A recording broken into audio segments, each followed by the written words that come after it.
Welcome to the Digital Brand Builder Podcast, where we bring you the best growth strategies from the world's experts to help build your business fast. And now, here's your host, Mark Fidelman. Hello, everyone. Welcome to the Digital Brand Builder. Joining me today is Robbie Kelman-Baxter, and we're going to talk about one of my favorite subjects, and a subject I need to know more about, which is why I brought Robbie on, and that is subscription models and what she calls a forever transaction with your customers. How do you grow lifetime customer value? I mean, this is such a critical skill for marketers. If you're in the SaaS business or any kind of subscription business, you're going to want to tune in and stay tuned into this. So welcome, Robbie, to the show. Thanks so much for having me, Mark. My pleasure. Hey, can you tell us a little bit about yourself in 100 words or less? Yeah, I'm a subject matter expert and advisor on membership and subscription models. And I'm the author of The Membership Economy and The Forever Transaction. And I work with organizations to move to a long-term relationship with their customers to enjoy recurring revenue. Wonderful. And so you've just completed your second book, right? Yes. Okay, we're going to dive into that a little bit. But first of all, can you kind of explain what your focus is on, say, the subscription models? Is it just SaaS businesses, or is it across the board? Or just kind of give us a kind of lay of the land of what you're focused on.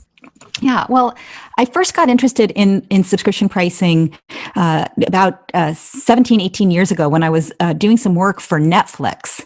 And I fell in love with their business model and the way they were so focused on doing one thing really well for the people they served. That which is professionally created video content, created in delivered with cost certainty in the most efficient way possible. And I saw how they stayed focused on delivering on that promise to their members by continuing to add to their catalog of content, improving their technology, and really not letting themselves get distracted by any other things that came their way, video games or user-generated content or anything else, just doing that one thing really well. And as I was falling in love with that model, everybody else was too. And I started getting calls from people who said, hey, we want to be the Netflix of our space, whether that's software as a service, SaaS, as you talked about, or media, news, music, and then crazy stuff, bicycles, dental pain management products, insurance. Everybody was trying to figure out how to be Netflix. And what I realized was you can't be Netflix, but you can start to apply these principles that I kind of put into a framework and that almost any kind of business can use to build recurring revenue with the people they serve. That there were these principles that applied. It was this new world, this membership economy, and businesses could use those principles to kind of reach the holy grail, which we all want, which is, subscription revenue, predictable revenue, direct relationship with the people we serve, and tremendous loyalty. And so I've worked with companies across more than 20 industries. I've worked with brand new startups with just, a solopreneur. I've worked, with fan clubs and influencers, and I've worked with digital natives, SurveyMonkey, LinkedIn, and then I've worked with really big traditional old line businesses, consumer products, retail, heavy equipment, you name it. Somebody wants to join the membership economy. Can any business join this membership economy, or is it really limited? The only things that I've found that don't really work are businesses that don't need sales and marketing. So if you're last gas for 100 miles, or you have the patent on a drug that is going to save certain people's lives and they have no other choice, you can treat your customers terribly and not work on a relationship at all, because they're going to find you and they're going to use your services. But even those businesses run the risk of being disrupted by a substitute that has a better model and is more customer centric. But for those of us that are, marketers working with businesses, any business that works with marketing, any business where the customer has choices to achieve their goal or solve their problem, those businesses can benefit from the principles that we're talking about.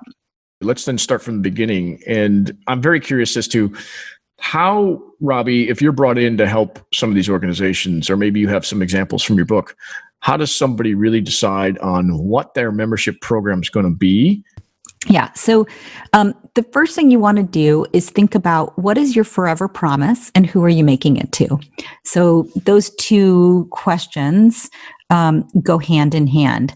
The promise is what is it that you're going to do on an ongoing basis for them that justifies their loyalty and engagement and willingness to pay you on a regular schedule.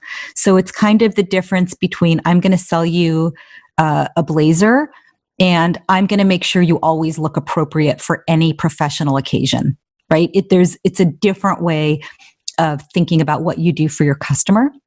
So you want to know what's that promise, and then who is it for? So in the world of clothing, is that for, is the promise about looking professional, or is the promise about looking stylish, or is the promise about variety, ease, convenience, cost savings?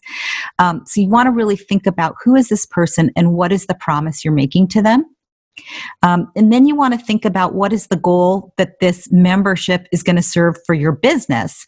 So is this about, what is the challenge that you're facing? Is it about the revenue, or is it about deepening the kind of marketing relationship that you have with your customers? A lot of membership models are made for deepening the relationship so that when a lumpy purchase needs to be made, you're the one that has the relationship. So those are kind of the places to start, is to know who is it and what is it that you're delivering? What is the value you're delivering?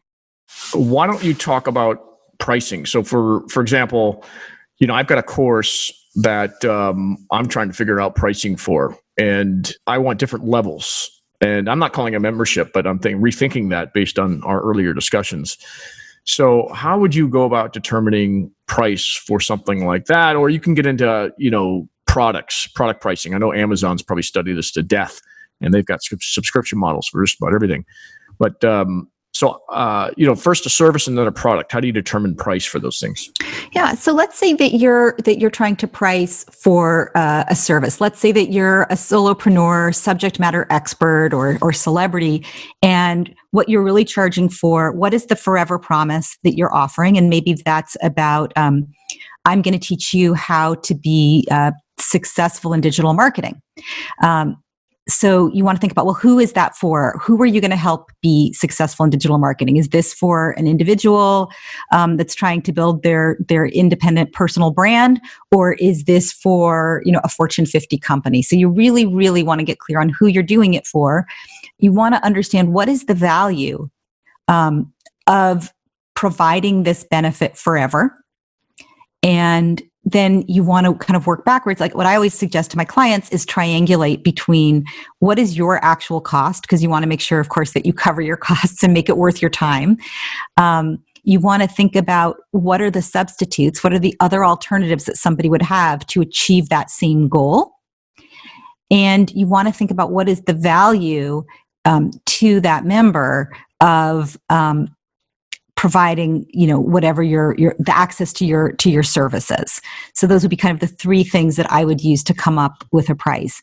The other thing that I would keep in mind is, what is the goal of this offering? Is this something that you want to do to kind of bring everybody into your community? You want to build a footprint. You want to kind of lock them into your community, in which case you might care less about optimizing for profit. Or is this the whole shebang? So for example, Netflix, they only make their money from the subscription, right? So they can't give it away. On the other hand, LinkedIn gives away a tremendous amount of value, because if we weren't there, if the non-paying members of LinkedIn weren't there, there would be no value for the recruiters and the job seekers and the salespeople that are paying the higher level subscriptions. So it's really important to understand your model and where the revenue is coming from. You asked about Amazon.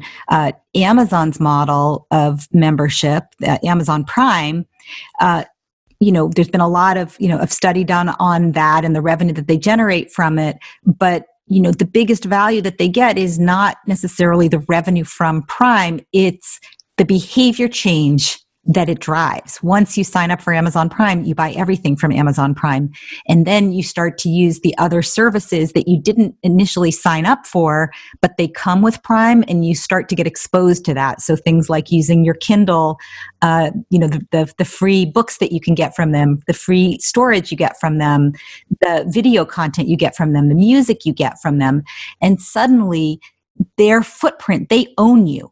You've made them a habit, and having that relationship to the customer gives them permission to sell a whole bunch of other things. So, I love these big company examples. I know that a lot of people listening are going to wonder, well, I'm not Amazon and I'll have other services to offer. Is there something, and I don't know if you want to pick a retailer who's really struggling right now. If you don't know this, it's May 1.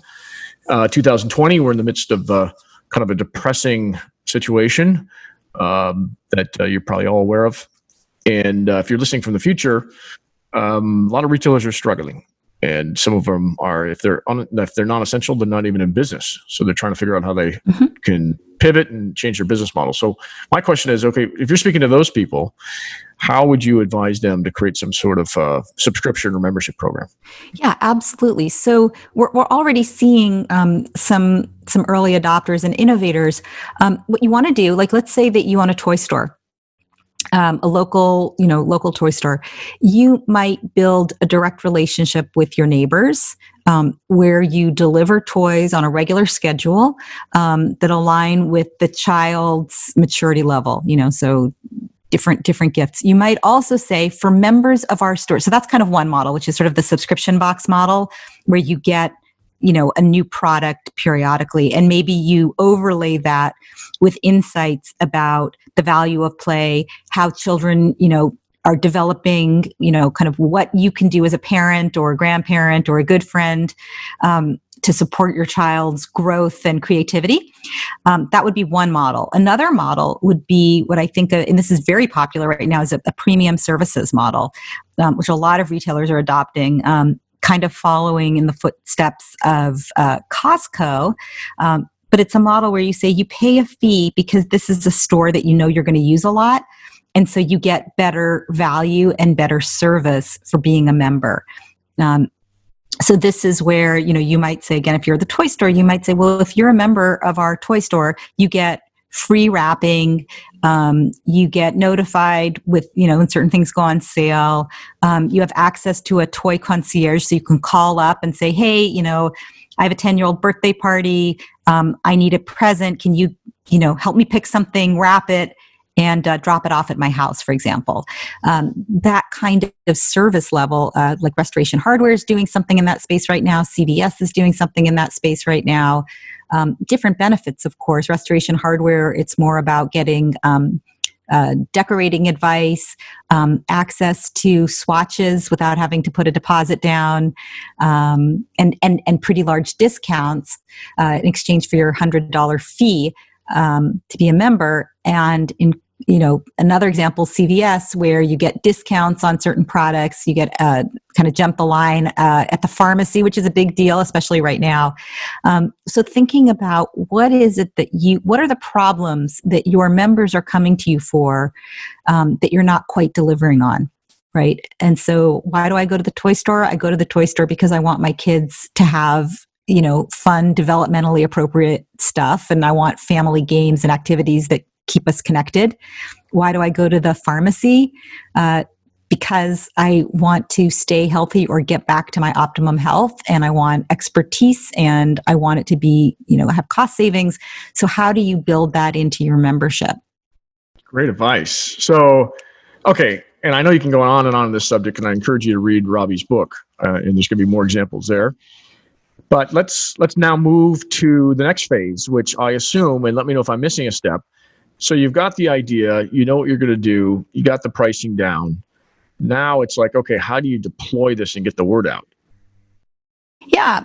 So if you're a going concern, Let's go back to this, kind of marketing expertise example. You're a going concern. You have real clients. Let's say that you've picked a segment of your real clients that you want to serve through your membership. The first place I would go is to your actual clients that are actually getting something that is pretty close to what you're going to offer. So in other words, they're the ones that are already availing themselves of all of your services. They're the ones that have kind of verbally said to you, just tell me what I need to do and I'll do it because I trust you and I know you understand this space better than I do. They're going to be the easiest ones to sell this to because you're almost doing this already. And that's going to be a good place to experiment and to see how the membership works, what your actual costs are. For example, a lot of service memberships say one of the benefits is you have access to call me whenever you have a question. And people are often really scared. I offer this actually for my business. I have, unlimited access to me. And when I first started doing it, I was really worried that people would abuse it. They don't. They really don't. But when you're trying it out, you want to just see and make sure, are people abusing the services? What are the actual costs I'm incurring?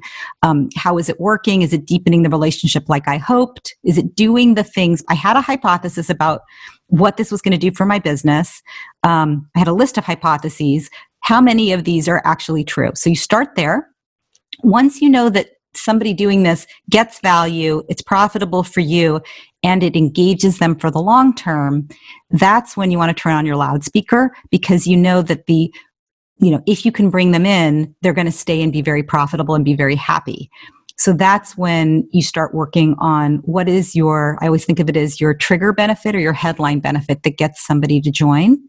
And once you know that, then you can work your way. Basically, you're working your way backwards up the funnel. You start by saying, if somebody joins, are they going to stay? That's the first thing to test. Then you say, how do I get them to join? If I had them in front of me. So forget the kind of marketing piece. If I was in sales mode, hand-to-hand combat of sales, how would this, am I confident that if I had a prospect in front of me, I could get them to sign up and that they'd be happy?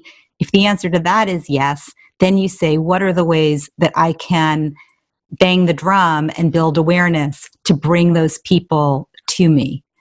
And you're an expert on that, so I'll leave it at that. Yeah, and I'm kind of going through that right now. If you look at the best in the business for what I'm doing in terms of courses, what they do is a long lead up, kind of a launch, and they work with influencers. And I'm keeping it very short here, but they work with influencers to help build anticipation. Mm-hmm. And they build exclusivity, and they say it's only open for a few weeks and all that. These right. Tactics I find manipulating, but I'm so deep in the business that I understand what's going on. A lot of people feel like they don't want to lose something. Yeah. So if they know there's only a 3-week window to join that particular course or mastermind, they get this anxiety about it, and they sign up. If they thought about more, maybe maybe the timing isn't right for them. Right. But, and here's the thing. That is great. Bringing people in, giving them, a sense of scarcity and prestige to join something. Those things are great.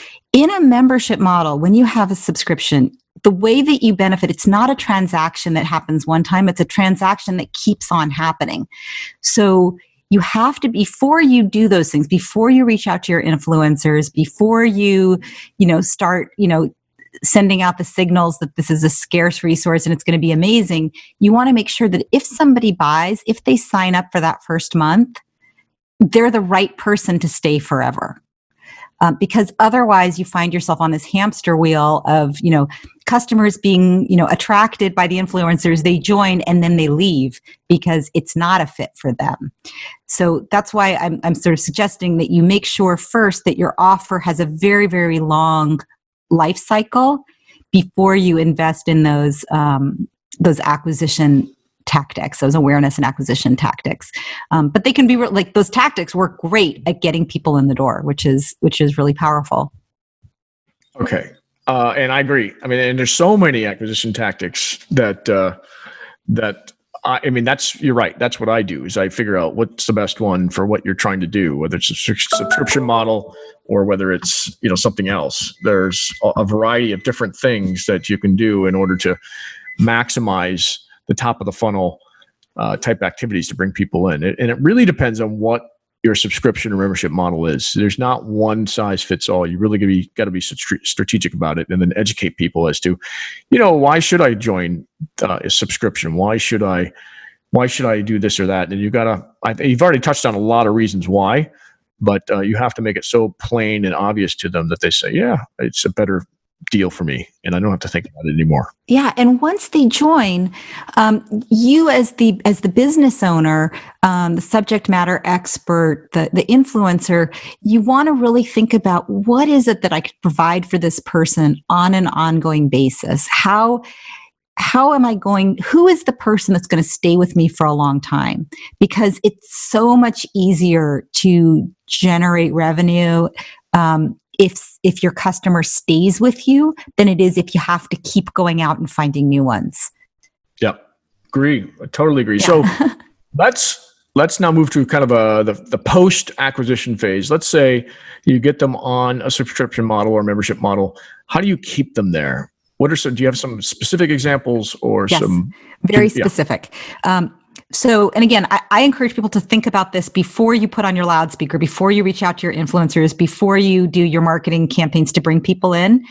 You want to make sure that if you get them, they're going to stay. So that involves what I think of as engagement metrics and engagement features. So these are the features that are going to make somebody say, hey, I came for that pitch. I came for that one thing that they were marketing, but I'm staying because something, whatever that is. So for example, I might join like an expert community because I want to learn, the 5 ways I can use video or whatever the specific thing is. And then the reason I stay is because I say, wow, everything this person teaches me about marketing is something that I haven't heard anywhere else. This is actually a really good place for me as a marketing practitioner to stay ahead of the curve. It's my secret weapon for new and emerging trends in the digital world.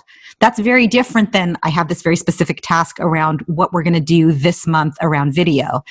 So I come in for the trigger, I stay for that bigger reason. I might also stay. Another hook that keeps people for the long term is the community itself, which is the people under your brand umbrella that have similar goals and help each other. They're actually creating value under your brand. They're part of the product.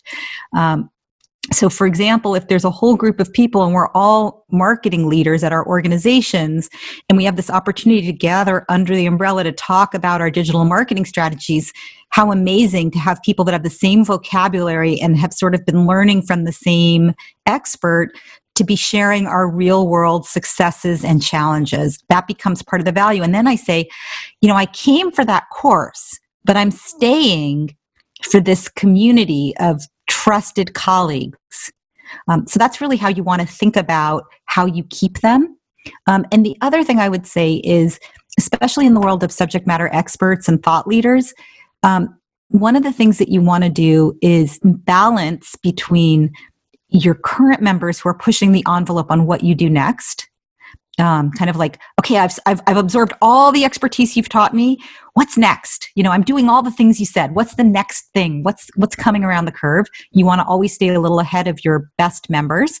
And on the other hand, you want to think about tomorrow's members and say, what are their choices right now? What are their challenges? And am I rolling out the welcome mat for them? Because if you have a really successful membership, the risk is you focus too much on today's members and forget about tomorrow's members, and even make them feel like outsiders when they join.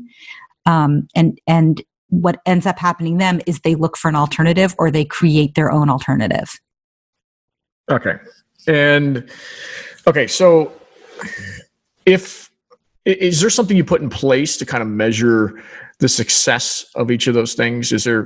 How do you know things are going well or not going well? Are there benchmarks? Yes. Okay. So the first thing is, most people, if you have a monthly membership, most people quit after the first month. the vast majority. And then the second month is a little bit better, and the third month is a little better. And usually in most businesses, by about the fourth month, it levels off. And then people stay for whatever the duration is of the value of your membership. So in Netflix's land, it might be 3 years or more. I was talking to somebody the other day who runs a program to help solopreneurs start their businesses. He was finding that people were dropping off at 7 months. So you want to understand the true customer lifetime value. You especially want to track onboarding to make sure that people are doing the habits of your best customers. So in other words, when they join, so for example, if one of the benefits, if the initial benefit is join to take the class, but you know that the reason people stay is because of the relationships they establish while they're taking the class, you want to make sure that they're establishing relationships. So you want to start figuring out what are the engagement metrics to track that tell you that somebody is making your offering or your community a habit. So you want to track those engagement metrics, and you want to really understand retention. Retention is not very sexy, but it's super important and very lucrative. If you understand why people are canceling their memberships, you can fix it. And you can fix it in lots of different ways. You can fix it by communicating the value better in the first place. You can fix it by onboarding members better. If the reason is that they joined, they had all these high hopes, but they never figured out how to become part of the community or how to access your catalog of content, or they never made time to access the content, you can kind of provide breadcrumbs to get them there. If the reason they're leaving is because they've consumed all your content and believe you have nothing left to teach them, you might want to add more content. But tracking retention is probably the single most important thing you can do to optimize your long-term lifetime value. And there's all sorts of charts and graphs, and there's a certain level that you got to keep signing people up at versus people canceling, or else your situation, you get into trouble. I mean, I have a lot of data experts that have given me those charts and graphs, and for the purposes of this podcast, we're not going to go into them. I might have them on later to kind of explain it, but it's really critical to kind of monitor that and make sure that you're above the line, else you've got a failing business over time. And like you said, if you're monitoring that, you're being very communicative, and you can make the adjustments. You can change that trajectory. So very, very well said. Is there anything that we haven't covered, Robbie, that we could have covered that people in this podcast or listening to this podcast should know? I know you've got a book that goes far deeper into all this stuff, but is there anything at a high level that we can give to the listeners to create a better subscription program or membership program? Yeah, I think the one other thing that I would want to share is that for better or for worse, 5 years ago when the membership economy came out, I wrote it because people didn't see what I was seeing. They didn't see the power of subscriptions and membership. 5 years later, that is not the problem anymore. Everybody understands that subscriptions are really valuable and important, but they're not necessarily executing in a way where the product offering justifies subscription pricing, where the offering is actually something that is for the long term and provides ongoing value. And consumers and businesses alike are getting much more sophisticated about subscriptions, and there's some subscription fatigue out there. So when you introduce a new subscription, the good news is that your customers, prospects are going to understand what a subscription is. They understand how to be billed for it. They're willing to do subscriptions, but they're also going to really want to see that your offering justifies subscription pricing. So I would just encourage you, before you go out there with a subscription, just ask yourself, is this something that makes sense? Like, what is the reason that this is a subscription and not something that you can purchase outright? All right, good. I mean, this is so valuable. If you haven't listened to this again, I encourage you to do it. The other thing that you should do is buy Robbie's book. We've got 2 final questions, Robbie, and I ask everybody this. And the first question is, what is the hottest digital marketing technology that you recommend? I can tell you that you told me StreamYard. Yes, I was just going to say StreamYard. I've just, I'm a LinkedIn Live beta tester. So I'm one of the first, 500 people to have live on LinkedIn. And I've been using StreamYard as a way of, sharing my live streams both on LinkedIn and Facebook and YouTube. So that's been something that I've been really having fun with. Okay. And our second question is, who's influencing you today in marketing? Well, today it's you.